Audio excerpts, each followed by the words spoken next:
Olá, uma ótima noite para você, seja muito bem-vindo. Eu sou Joyce Hasselman e trago para você as principais notícias do dia, o que estará nos jornais de amanhã. Você fica sabendo comigo, junto com análise e opinião, hoje, a partir de agora.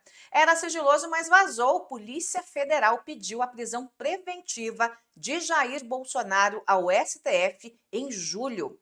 Oposição consegue número de assinaturas para pedir abertura de processo de impeachment contra Alexandre de Moraes. Mas Davi Alcolumbre, presidente do Senado, avisa: nem com 81 assinaturas pauto o impeachment de um ministro, diz Davi Alcolumbre. Depois da invasão da Câmara e do Senado por bolsonaristas, a reintegração de posse acontece nas casas. E o Centrão está de malas prontas para deixar o governo Lula. E uma pergunta: por que, mesmo com o tarifaço, o mercado financeiro está de vento em popa? Eu vou explicar para você. Tem tudo isso e muito mais a partir de agora, aqui no Jornal da Joyce. Vamos lá, minha gente? Tem muita coisa hoje, notícia para todo lado, e vamos começar aqui pela reintegração de posse, né, das duas casas, Câmara e Senado. Os arruaceiros da Câmara e do Senado desocuparam as mesas diretoras, foram 2 dias de chantagem, e na Câmara 3 no Senado, e o sequestro das mesas. Na Câmara dos Deputados usaram aquele esparadrapo ridículo na boca, no Senado os arruaceiros se acorrentaram na mesa do presidente do Senado, ridículo também. Nos bastidores, o que circula é que teve um acordo com Davi Alcolumbre e Hugo Mota para conseguir a reintegração de posse das mesas das presidências. Mas o presidente da Câmara, Hugo Mota, que saiu muito enfraquecido de tudo isso, negou hoje que tenha negociado a votação de projetos com parlamentares da oposição em troca da desocupação do plenário da casa. Ele disse ainda que tomará providências em relação aos parlamentares que impediram a realização de sessões na casa. Vamos lá, Hugo Mota. Falou, tem que cumprir. Tem que tomar providências. Saiu enfraquecido porque não fez o que tinha que fazer, colocar a polícia legislativa para tirar aqueles arruaceiros de lá. Hoje, aliás, ontem, aliados de Bolsonaro deixaram a mesa da Câmara, já ontem à noite, após quase 2 dias de protestos contra a prisão domiciliar de Jair Bolsonaro, que foi determinada pelo ministro Alexandre de Moraes. O funcionamento da Câmara, gente, também foi travado como parte de um movimento da oposição para pressionar pela discussão da pauta prioritária do bloco, que contempla a anistia total, geral e restrita para todos os condenados pelo 8 de janeiro e o fim do foro privilegiado. Né? Só querem isso na Câmara. Né? Tem também do Senado o impeachment de Alexandre de Moraes. Parlamentares da oposição deixaram a sessão na quarta noite, afirmando que o Hugo Mota havia se comprometido a dar seguimento aos pleitos do grupo, o que é mentira. O que é mentira. Não houve uma negociação com o Hugo Mota. Houve negociação com outro parlamentar, mas não com o Hugo Mota. Como eu disse para você, hoje o presidente da Câmara negou a articulação e eu vou abrir aspas para o que ele disse. A presidência da Câmara é inegociável. Quero que isso fique bem claro. As matérias que estão saindo sobre a negociação feita por esta presidência para que os trabalhos fossem retomados não está vinculada a pauta nenhuma. O presidente da Câmara não negocia as suas prerrogativas nem com a oposição, nem com o governo, nem com absolutamente ninguém. Fecho aspas para Hugo Mota. Agora, se Hugo Mota não negociou, aliados de Mota negociaram. E teve um camarada aí que entrou no meio desse processo, que manja muito de negociação com os líderes partidários e que foi tido aí como um dos melhores presidentes da Câmara, porque ouvia todo mundo e fazia e acontecia com os deputados. Trata-se do ex-presidente da Câmara, Arthur Lira, que é um tubarão dentro da Câmara. E ele foi o grande fiador para uma solução. Teve uma reunião com ele no gabinete dele, junto com o líder do PL, o Sóstenes Cavalcante, que fez a maior ruaça também, o líder do PP, doutor Luizinho, e o vice-líder do União Brasil, Rodrigo de Castro. E houve, portanto, um acordo costurado por Arthur Lira, ex-presidente, tá? Mandato anterior aí, acho que eu bati no microfone, gente, mandato anterior aí ao de Hugo Mota, tá? E ele selou um acordo para que os bolsonaristas deixassem a mesa em troca. União e PP apoiariam o PL a pautar os temas no Colégio de Líderes. Que temas? A liberdade total, né, para o pessoal do 8 do 1, também o impeachment do Alexandre de Moraes e também o fim do foro privilegiado. Só que o Lira e a oposição se reuniram sem o aval de Hugo Mota. O que aconteceu, gente, nesta semana com a oposição foi a continuidade do 8 do 1. A invasão das mesas da Câmara e do Senado, o MST da direita continuou fazendo o 8 do 1. A obstrução é prevista no regimento interno, obstrução é legítima. Eu já fiz muita obstrução também na Câmara. O que não é legítimo é a invasão, é o uso da força para sequestrar as casas legislativas. Houve quebra de decoro parlamentar daqueles deputados que estavam lá e daqueles senadores. E algo precisa ser feito contra esses parlamentares. Bom, Hugo Mota disse que vai adotar algumas medidas disciplinares contra os deputados que participaram do bloqueio na casa.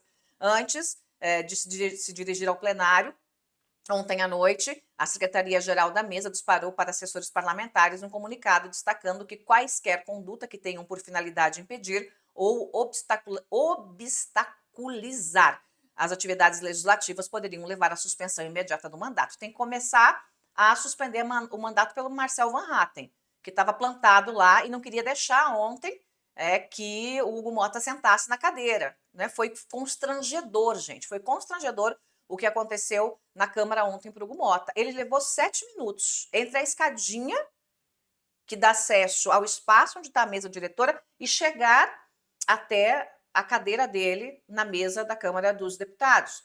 Marcel Van Hatten estava lá, dando uma de presidente da Câmara, segurando aquela cadeira como se fosse dele, né? Enquanto os deputados da oposição faziam ali uma espécie de paredão para impedir o Mota, a ponto de, num determinado momento, ele ameaçar da meia volta para voltar para o gabinete dele. Se ele tivesse feito isso, talvez esses deputados já estivessem suspensos hoje, que é o que deve acontecer. Se o Mota se dobrar, veja, já fizeram um acordo pelas costas dele. Ah, foi um aliado que fez? Foi Arthur Lira. Mas Arthur Lira não é mais presidente da Câmara dos Deputados. Deixou de ser. Arthur Lira não é mais presidente. Deixou de ser. Então, Arthur Lira vai e costura com a oposição um acordo, pelas costas do Hugo Mota. O Hugo Mota, como é aliado e como sabe que Arthur Lira é um tubarão, não é o melhor inimigo para se ter dentro da Câmara dos Deputados, o Hugo Mota entuba essa, engole com farinha, bem sequinho com farinha, né? Mas não gostou nem um pouco do que aconteceu. Aí ele tenta chegar até a mesa, leva 7 minutos para chegar até a mesa, com deputados tentando, de qualquer forma, impedir a passagem dele. Se ele não adotar uma medida disciplinar contra esses parlamentares, aí sim ele vai sair mais enfraquecido. No Palácio do Planalto já está o maior burburinho de que Hugo Mota saiu enfraquecido nessa disputa com a oposição, até porque foi feito um acordo pelas costas dele. Então ele precisa tomar essas medidas e suspender os mandatos dos deputados articuladores dessa farra toda. Hoje, o Sóstenes Cavalcante estava lá pedindo perdão para o Hugo Mota, em discurso, pedindo desculpas para o Hugo Mota. Bateu, né, Sóstenes? Bateu um medinho, né, com a nota que o Hugo Mota mandou divulgar? Porque o que vocês fizeram é quebra de decoro. Quebra de decoro pode ter até cassação de mandato por quebra de decoro. Não chegará a tanto, o Hugo Mota não chegará a tanto, mas alguma coisa ele precisa fazer. Sob pena de ficar realmente enfraquecido dentro da Câmara dos Deputados. Um presidente que ninguém respeita. Se ele quiser ser respeitado, ele tem que se fazer respeitar nesse momento. A informação era sigilosa, minha gente, mas vazou hoje. Bolsonaro já estava na mira da Polícia Federal e com encomenda de prisão, mas para cadeia mesmo, não prisão domiciliar. A Polícia Federal pediu a prisão preventiva de Bolsonaro ao STF em julho. E o Alexandre de Moraes achou que era muita coisa e acatou o parecer da PGR e acabou optando por tornozeleira eletrônica.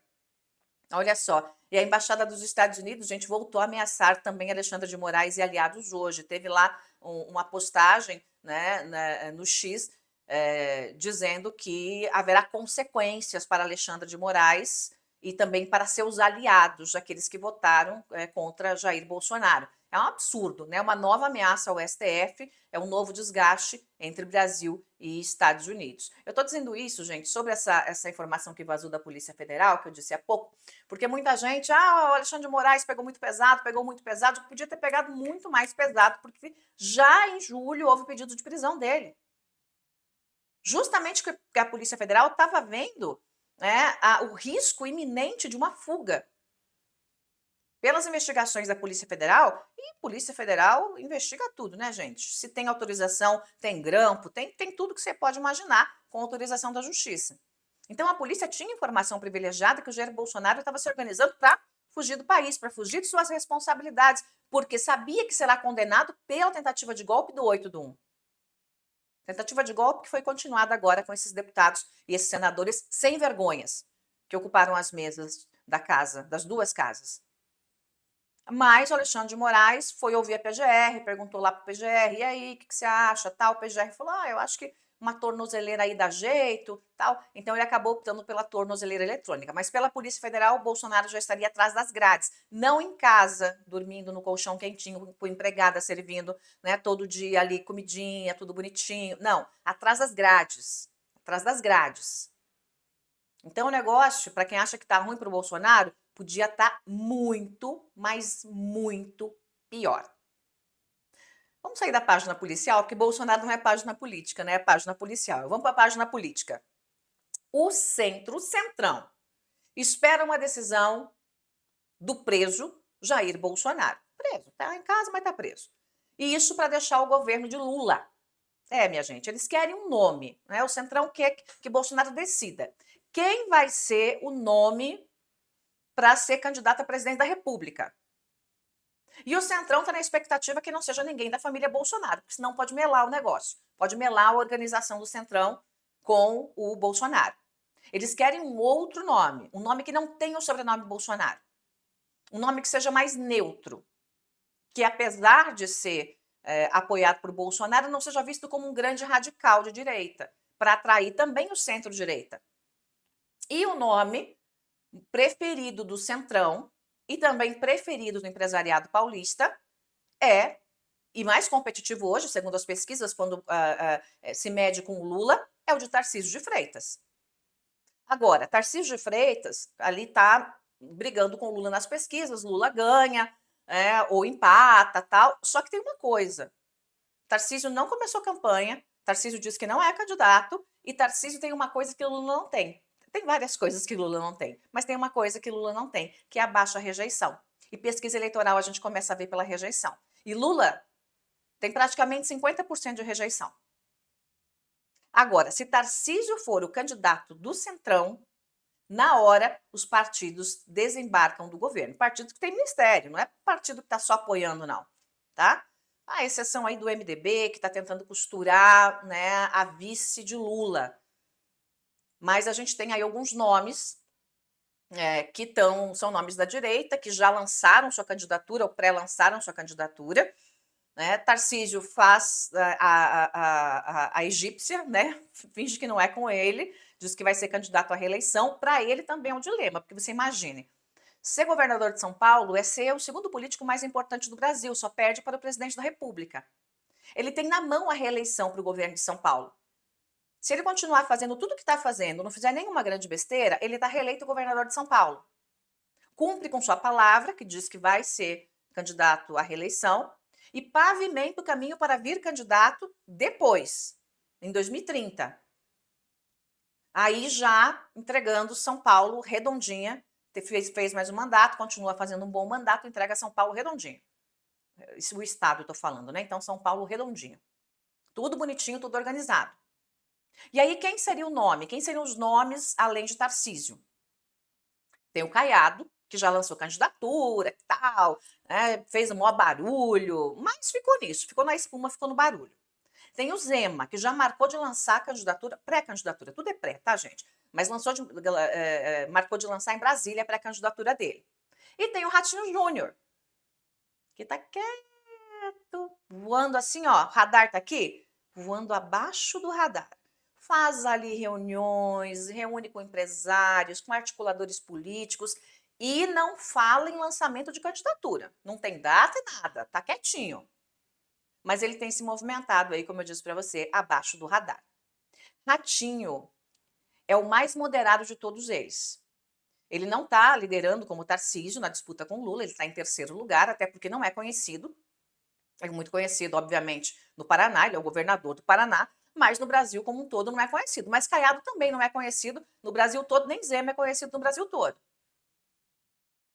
Tarcísio é mais conhecido, afinal de contas, governador de São Paulo, do estado de São Paulo, a grande locomotiva do país. Agora, Ratinho é aquele cara moderado, é aquele cara que não briga com ninguém, é aquele cara que fura a bolha bolsonarista, que vai comendo pelas beiradas, que vai consegue conversar desde com o radical de direita até com a centro-esquerda. Então, ele é alguém que a gente tem que ficar de olho, né? É alguém que a gente tem que ficar de olho, tem que ficar de olho, tem que ficar no radar com o Ratinho Júnior. E se for alguém da família Bolsonaro, aí já o empresariado murcha. Aí o empresariado já não quer, né? O empresariado já tem certeza que vai acabar com esse negócio de nós e eles, essa polarização absurda. Eu vou te contar o que isso tem a ver com as reações do mercado que está acontecendo, que estão acontecendo hoje. Hoje, ontem, anteontem, né? São reações inesperadas para quem está no momento que o Brasil está passando. Mas depois eu conto isso para vocês, vamos falar de impeachment de Alexandre de Moraes. A oposição anunciou que conseguiu as 41 assinaturas para abrir o impeachment de Moraes. Não é o número de assinaturas que decide se o processo vai ser pautado, tá? Esse número de assinaturas básico, essas 41 assinaturas, é um número básico para que tenha condições de ir à pauta se houver legalidade e se o presidente da casa assim quiser. Porque, obviamente, que o que decide se um processo de impeachment vai ou não virar um processo para ir a plenário é a base jurídica, tem que ter uma base jurídica, por enquanto não tem texto nenhum, então não dá nem para saber, né? Ah, Alexandre de Moraes, vamos impeachment o Alexandre. Tá, mas qual é a base jurídica? Nem isso eles escreveram. E tem que ter a base política, que é a decisão do presidente do Senado, Davi Alcolumbre. Davi Alcolumbre não é bobo, pelo contrário, ele é bem esperto, né? É outro tubarão da política brasileira. E vou dizer para você, não é frouxo. Ele não arrega. E ele deixou muito claro hoje que nem que tenham 81 assinaturas, ou seja, nem que todos os senadores assinem o impeachment de Alexandre de Moraes, o pedido de impeachment, ele pautará um pedido de qualquer ministro do STF. Deixou claro isso. Então, eu já disse para você, eu disse para você semana passada, eu disse para você essa semana, que não vai acontecer o impeachment de ministro Supremo. Não vai acontecer, nem de Alexandre, nem de ninguém. Não vai acontecer. Então, quem fica aí, impeachment, impeachment, impeachment, está perdendo tempo, perdendo saliva. Não vai acontecer, está fora do radar. O que está acontecendo no Senado é pura espuma. Davi Alcolumbre não negociou nada, não negociou impeachment, não negociou nada. Ele teve lá uma reunião de líderes, depois ele recebeu a oposição separadamente e pronto, acabou, desobstruiu a mesa, acabou. Mas não negociou nada envolvendo o impeachment. E deixou claro hoje para a imprensa que não pauta nem debaixo de paulada. Não vai pautar. E é óbvio que não ia pautar, só gente muito ingênua para achar que aconteceria isso. Quero falar de economia com você. E é um assunto importante que a gente precisa entender. Por que mesmo com o tarifaço de Donald Trump imposto ao Brasil, o dólar continua caindo e a bolsa continua subindo? Teve inicialmente, logo no início do tarifaço, aquela explosão do dólar e a queda da bolsa. Então, inicialmente foi isso, foi aquele alvoroço todo, aí depois veio a lista, né? Mas tem tantos outros milhares de produtos que estão fora dessa lista e que tem um imposto aí de 50%, esse tarifaço, tem essa briga com o Supremo, mas o dólar começou a cair, quer dizer, o real começou a reagir e a bolsa a subir. E a explicação, gente, está na eleição do ano que vem. A explicação para o que acontece no mercado hoje, que é uma coisa absolutamente imprevista, porque imaginava-se que acontecesse exatamente o contrário, a lógica seria exatamente o contrário, o dólar subir e a bolsa cair, mas a explicação para esse movimento inverso está nas eleições do ano que vem. Na certeza do empresariado, na certeza do mercado de uma mudança de comando no país longe dos extremos. Nem Lula nem Bolsonaro. A prisão de Bolsonaro e a certa condenação de Bolsonaro e a rejeição de Lula explicam esse movimento. Com a prisão e também o fato de Bolsonaro estar inelegível, né, ou seja, fora né, da política, fora da cédula, né, fora da política ele não vai ficar, mas fora da cédula da próxima eleição. E a rejeição de Lula, que chega praticamente a 50%, os investidores acreditam na mudança de comando do país e compram agora, aqui no país, estão investindo dinheiro, aqui no Brasil, acreditando que o nome mais centrado, mais queridinho do mercado, vai disputar e vencer as eleições. E o mercado também prefere Tarcísio de Freitas. Mas qualquer nome que não seja Bolsonaro e que não seja Lula, e que tenha uma cabeça mais liberal, mais aberta, né, que tenha uma boa relação com o mercado está aceitando, o empresariado está aceitando. Caiado também é visto com bons olhos, mas, como eu disse para você mesmo, menos conhecido. O mercado entende que o nome da direita terá que ter as bênçãos de Bolsonaro. Claro que vai ter que ter as bênçãos de Bolsonaro. Mas acredita também que um nome que não seja da família será mais independente. Por isso que o mercado está plantando agora, por isso que os empresários estão comprando agora aqui no Brasil, estão plantando nesse momento para colher no ano que vem, depois das próximas eleições. Espero eu que o mercado esteja certo, que o empresariado esteja certo e que a gente colha bons frutos na próxima eleição, longe de Bolsonaro e longe de Lula, que só fazem mal ao país. Essa é a análise de hoje. Obrigada pela companhia de todos, gente. Se você não me segue no YouTube, já passa a seguir. Também clica aí no sininho para que tenha notificação toda vez que eu estiver com informações aqui para você. Me segue também no Instagram, eu tô lá, @JoyceHasselmanOficial, e no X, @JoyceHasselman. Ah, meu Deus, não achei. Vai lá no Google, coloca Joyce, se você colocar Joyce H, já vai aparecer meu nome e pronto, você me acha nas redes sociais, tá bom? Super beijo para vocês, a gente se vê e se fala amanhã.